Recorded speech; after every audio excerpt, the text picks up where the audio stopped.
ശരി ശരി ഇവരുടെയൊക്കെ ട്രാക്ക് റെക്കോർഡ് എന്താണ് എന്ന് കേരള സമൂഹമാണ് വിലയിരുത്തേണ്ടത്. ട്രാക്ക് റെക്കോർഡ് കേരള സമൂഹം വിലയിരുത്തട്ടെ എന്നാണ് പറയുന്നത്. നമുക്ക് ഒരു നിമിഷം നമുക്ക് ഒരു വീഡിയോ കൂടി കണ്ടതിന് ശേഷം തിരിച്ചെത്താം.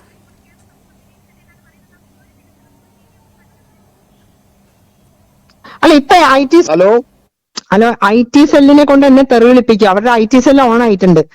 അപ്പൊ VD സതീശനുള്ള നാണക്കേട് മറക്കാൻ വേണ്ടി എന്നെ തെറി വിളിക്കണം. അതൊന്ന് ബ്ലോക്ക് ചെയ്യാൻ പറ്റുമോ? താങ്കളുടെ അതങ്ങനെ പറ്റില്ല. ഞാനൊരു വേണ്ടി നീതിക്ക് വേണ്ടി പോരാടുമ്പോ എന്നെ തെറി വിളിക്കാൻ മാത്രമൊന്നും ഇവരുടെ IT സെല്ലായിട്ടില്ല. സെല്ല് ഓൺ ആയിട്ട് എന്നെ ഇപ്പൊ ചീത്ത വിളിക്കുവാണ്. അപ്പൊ അതൊന്ന് ഞാനൊരു ജെന്യുവിൻ ആയിട്ടുള്ള ഒരു കാര്യത്തിന് വേണ്ടിയാണ് ഞാൻ ഫൈറ്റ് ചെയ്യുന്നത്. അല്ലാതെ ഒരു പോസ്റ്റിങ്ങിന് വേണ്ടിയല്ല, ഒന്നിനും വേണ്ടിയല്ല. അപ്പൊ എനിക്ക് നീതി കിട്ടണം. സിമി റോസ്ബെൽ ജോണിനെ ഏതെങ്കിലും കോൺഗ്രസ്സുകാർ തെറി പറഞ്ഞാൽ ആ കാര്യത്തിൽ നിങ്ങൾക്ക് പ്രൊട്ടക്ഷൻ തരാൻ നമ്മളുണ്ടായിരിക്കും. ആ പ്രൊട്ടക്ഷൻ മാത്രമല്ല, കേസും എടുക്കണമല്ലോ. അത് നിങ്ങൾ തെറി പറയുമ്പോൾ നിങ്ങൾ പരാതി കൊടുക്കണം. നിയമപരമായ എല്ലാ സംരക്ഷണവും നിങ്ങൾക്ക് ഒരു സഹോദരന്റെ സ്ഥാനത്ത് നിന്നുണ്ടാകും. ഞാൻ നിങ്ങളുടെ പെർമിഷനോടെ റെക്കോർഡ് ചെയ്ത് കൊടുക്കും. ഇപ്പൊ തന്നെ കൊടുക്കും. സിമി, താങ്കളുടെ ശബ്ദമല്ലേ നമ്മൾ ഈ കേട്ടത്?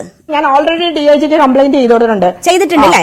അതിനെക്കുറിച്ച് ഓർത്ത് ഓഫീസ് വിഷമിക്കണ്ട. ഇങ്ങനെ വന്നപ്പോ എനിക്ക് ഇൻഫർമേഷൻ കിട്ടി. തെറി വിളിക്കേണ്ട ആളുകൾ വേറെ ആളുകളാണ്.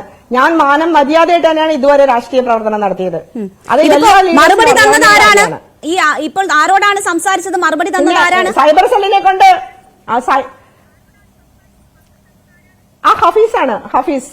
കാരണം അദ്ദേഹം എന്നെ വിളിച്ചിട്ട് ചാനൽ ചർച്ചയിൽ സംസാരിക്കണമെന്ന് പറഞ്ഞിരുന്നു. അപ്പൊ എന്റെ അടുത്ത് പറഞ്ഞിട്ടുണ്ടായിരുന്നു. അപ്പോ ഈ ഏത് IT സെല്ലിൽ നിന്നാണ് താങ്കൾ കംപ്ലൈന്റ് ചെയ്ത്? ഓൾറെഡി കംപ്ലൈന്റ് ചെയ്തിട്ടുണ്ട്. കാരണം ഇങ്ങനെ ഞാൻ പറഞ്ഞില്ലേ ഇങ്ങനെ സൈബർ സെല്ലിനെ കൊണ്ട് ചീത്ത പറയിപ്പിച്ചാലും ഞാൻ നിശബ്ദയാവുമെന്ന് കരുതുന്നുണ്ടോ ഡോക്ടർ രേണുക? അതാണോ മര്യാദ? രാഷ്ട്രീയ മര്യാദ അതാണോ? ഞാൻ എന്താണ് പറഞ്ഞത്? എവിടെ നിന്നൊക്കെയാണ് താങ്കൾക്ക് ആക്രമണം നേരിടുന്നത് ഈ നിലയിൽ? അല്ല, എന്നെ സംബന്ധിച്ച് ഞാൻ തീയിൽ കരുത്തതാണ്. എന്റെ വയറ്റിലൊരു കുട്ടിയുമായിട്ട് ഈ കേരളം മുഴുവൻ പദയാത്ര നടത്തിയതാ കേസ് വേണുവല്ലപ്പം. അതുകൊണ്ട് എന്നെ സംബന്ധിച്ച് ഇതൊന്നൊരു പ്രശ്നമല്ല. ഞാനൊക്കെ കഷ്ടപ്പെട്ട് രാഷ്ട്രീയ പ്രവർത്തനം നടത്തി വന്നതാണ്.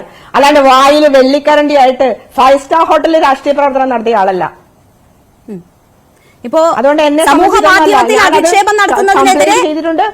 അതിന് എനിക്ക് അതിനുള്ള ലീഗൽ ഒപ്പീനിയൻ കിട്ടിയിട്ടുണ്ട്.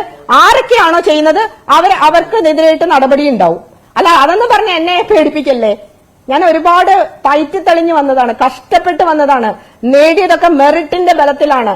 അല്ലാതെ ചിരിച്ചും കളിച്ചും നേടിയെടുത്തതല്ല എന്റെ ഒരു പോസ്റ്റിങ്ങും.